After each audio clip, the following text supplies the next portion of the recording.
Hey team, as I promised, we're going to have one hand technique and one foot technique that we send out each week leading up to our March Championship tournament so that we can really focus on getting back to the basics. Basics when sparring and good solid basics when form competitions. So the hand technique for this week is our knife hand strike. If we think about our form, every rank, every level has some knife hand strikes. As you get into the black belt level and red belt level, there's actually knife hand strikes with both sides of the body. Blue belt, you have a knife hand low block in yours. So we need to have efficient, effective knife hand strikes, knife hand blocks in our form. So let's just talk basics. The knife hand strike ends palm down. Every hand technique that we have has a twist at the end. So the knife hand is going to twist.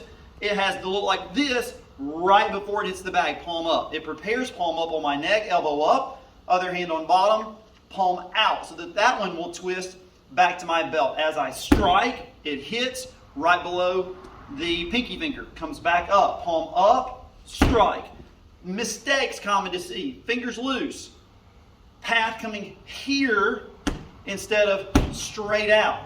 Think about your tracking line. Same thing if you do it with your left hand, again palm up, other one palm out, strikes straight out. So think about the tracking line and path of your knife hand strike. And just think, fingers tight, one hand is always closed when doing a knife hand strike, and anytime my hands are to be closed, they're closed, wrapped up correctly. Anytime they're open correctly, never loose. And anytime I have a knife hand strike, my wrist bone and wrist muscles are really engaged, the tendon and ligaments, and it's never loose. So really think about tightening everything up nice and sharp.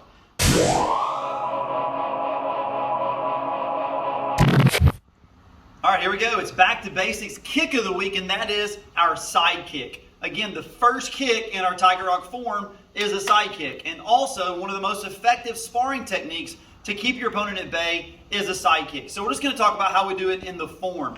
In the form, I do it from a standing neutral stance with my hands are here in that twin low block position in the form. Hands come up. Anytime we do a side kick or round kick, the base foot pivots. That means it points away from where I'm kicking. And for a side kick, we got to think the kick is going in. Imagine there's a bug crawling up the bag and I am squishing the bug. I'm not flicking it at you toward the camera. So my knee lifts into my chest. I shove the heel out. If done correctly, this bag should go that direction. Okay, so again, in the form, knee picks up tight.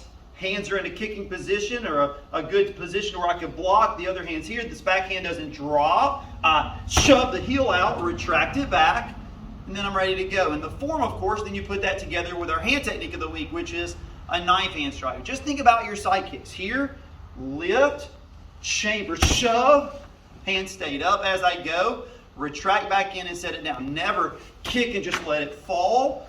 Never do a side kick without an improper chamber. Think knee pushes in, shove the heel out, pull it back in, and set it down. Great ways to practice that. Hold on to something at home. Go ahead and pivot, lift, push, pull, down. You can do it with both sides of the body for nice strong legs. Knife hand strike for the hand technique, side kick for your kick. There are your moves of the week.